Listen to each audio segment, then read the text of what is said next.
शिवे शृङ्गारार्द्रा तदितरजने कुत्सनपरा सरोषा गङ्गायां गिरिशचरिते विस्मयवती हराहिभ्यो भीता सरसिरुहसौभाग्यजननी सखीषु स्मेरा ते मयि जननि दृष्टिः सकरुणा गते कर्णाभ्यर्णं गरुतैव पक्ष्माणि दधति पुराम्भेत्तुश्चित्तप्रशमरसविद्रावणफले इमे नेत्रे गोत्राधरपतिकुलोत्तंसकलिके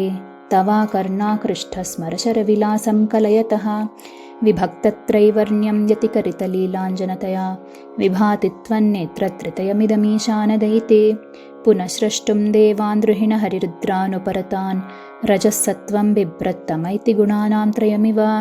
पवित्रीकर्तुं नः पशुपतिपराधीनहृदये दयामित्रैर्नेत्रैररुणधवलश्यामरुचिभिः न दशोणो गङ्गातपनतनयेति ध्रुवममं त्रयाणां तीर्थानामुपनयसि सम्भेदमनघं निमेषोन्मेषाभ्यां प्रलयमुदयं याति जगति तवेत्याहुः सन्तो धरणिधरराजन्यतनये त्वदुन्मेषाज्जातं जगदिदमशेषं प्रलयतः परित्रातुं शङ्के परिहृतनिमेषास्तव दृशः तवापर्णे कर्णे जपनयनपैशून्यचकिता निलीयन्ते तो ये नियतमणिमेषाः शफरिकाः इयं च श्रीर्बद्धच्चदपुटकवाटं कुवलयं जहाति प्रत्यूषे निशिचविघटय्य प्रविशति दृशाद्राघीयस्यादरदलितनीलोत्पलरुचा दवीयां संदीनं स्नपय कृपया मामपि शिवे अनेनायं धन्यो भवति न च ते हानिर्यता वने वा हर्म्ये वा समकरनिपातो हि मकरः अराळं ते पालीयुगलमगराजन्यतनये न केशामाधत्ते कुसुमशरकोदण्डकुतुकं तिरश्चीनो यत्र श्रवणपथमुल्लङ्घ्य विलसन् अपाङ्गव्यासङ्गो दिशति शरसन्धानदिषणां स्फुरद्गण्डाभोगप्रतिफलितताटङ्कयुगलं चतुश्चक्रं मन्ये तव मुखमिदं मन्मथरथं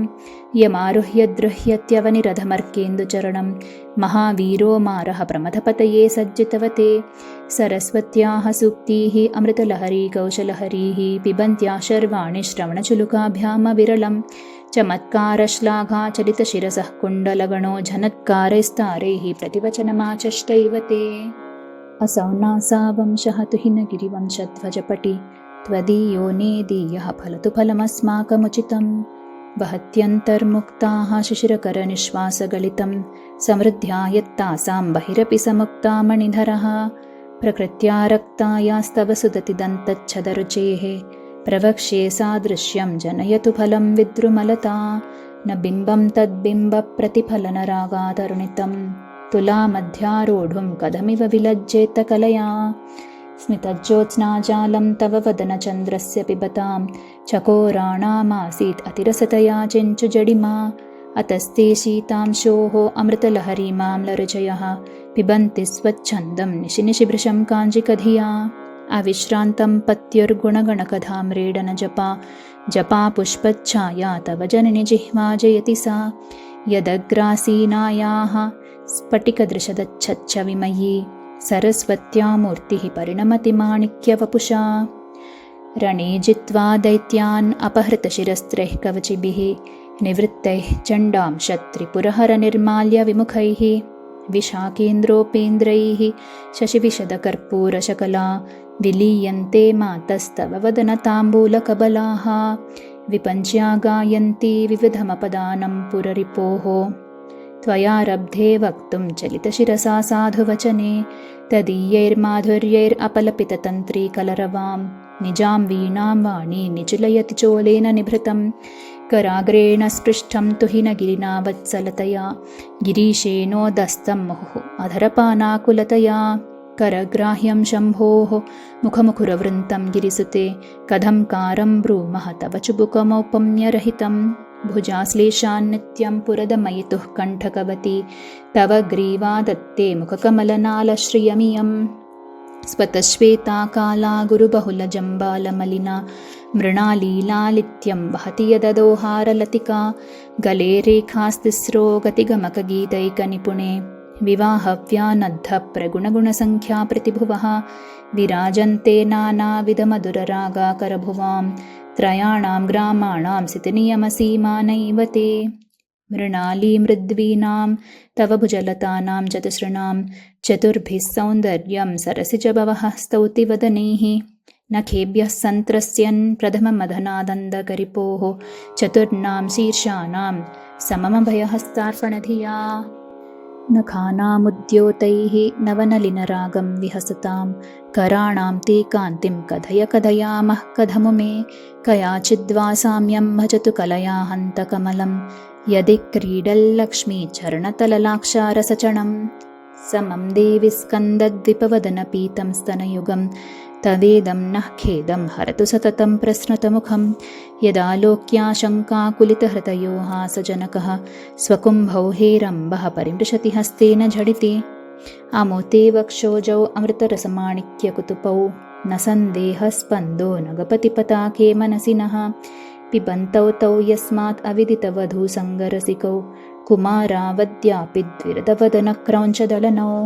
वहत्यम्बस्तम्बेरमदनुजकुम्भप्रकृतिभिः समारब्धा मुक्ता मणिभिरमलां हारलतिकां कुचाभोगोबिम्बाधररुचिभिरन्तश्च बलितां प्रतापव्यामिश्रां पुरदमयितुः कीर्तिमिव ते तव स्तन्यं मन्ये धरणिधरकन्ये हृदयतः पयः पारावारः परिवहति सारस्वतमिव दयावत्या दत्तं द्रविडशिशुरास्वाद्य तव यत् कवीनां प्रौढानाम् अजनिकमनीयः कवयिता हरक्रोधज्वालावलिभिरवलीढेन वपुषा गभीरे तेनाभिः सरसीकृतसङ्गो मनसि जः समुत्तस्थौ तस्मात् अचलतनये धूमलतिका जनस्तां जानीते तव जननिरोमावलिरिति यदेतत्कालिन्दी तनुतरतरङ्गाकृतिशिवे कृशे मध्ये किञ्चिज्जननि तव यद्भाति सुधियां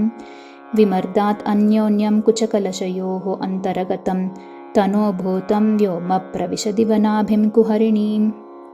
स्थिरो गङ्गावर्तः स्तनमुकुलरोमावलिलता कलावालं कुण्डं कुसुमशरतेजोहुतभुजः रतेर्लीलागारं किमपि तव नाभिर्गिरिसुते बिलद्वारं सिद्धेः गिरिशनयनानां विजयते निसर्गक्षीणस्य स्तनतटभरेण क्लमजुषो नमन्मूर्तेः नारी तिलकशनकैः त्रिटयतैव चिरं ते मध्यस्य त्रिटिततटिनी तीरतरुणा समावस्थास्तेम्नो भवतु कुशलं शैलतनये कुचौ सद्यस्विद्यत्तटघटितकूर्पासभिदुरौ कषन्तौ दोर्मूले कनककलशाभौ कलयता तव त्रातुं भङ्गात् अलमिति वलग्नं तनुभुवा त्रिधा नद्धं देवि त्रिवलिलवलीवल्लिभिरिवा गुरुत्वं विस्तारं क्षितिधरपतिः पार्वतीनिजात् नितम्बाद् आच्छिद्य त्वयिहरणरूपेण निदधे अतस्ते विस्तीर्णो गुरुरयमसीषां वसुमतीं नितम्बक्प्राग्भारः स्थगयति लघुत्वं नयति च करीन्द्राणां शुण्डान् कनककदलीकाण्डपटलीम् उभाभ्यामोरुभ्याम् उभयमपि निर्जित्य भवति सुवृत्ताभ्यां पत्युः प्रणतिकठिनाभ्यां गिरिसुते विधिज्ञे जानुभ्यां विबुधकरिकुम्भद्वयमसि पराजेतुं रुद्रं द्विगुणशरगर्भौ गिरिसुते निषङ्गौः जङ्घेते विषमविशिखो बाढमकृत यदग्रे दृश्यन्ते दशशरफलाः पादयुगली नखाग्रच्छद्मानः सुरमकुटशानैकनिशिताः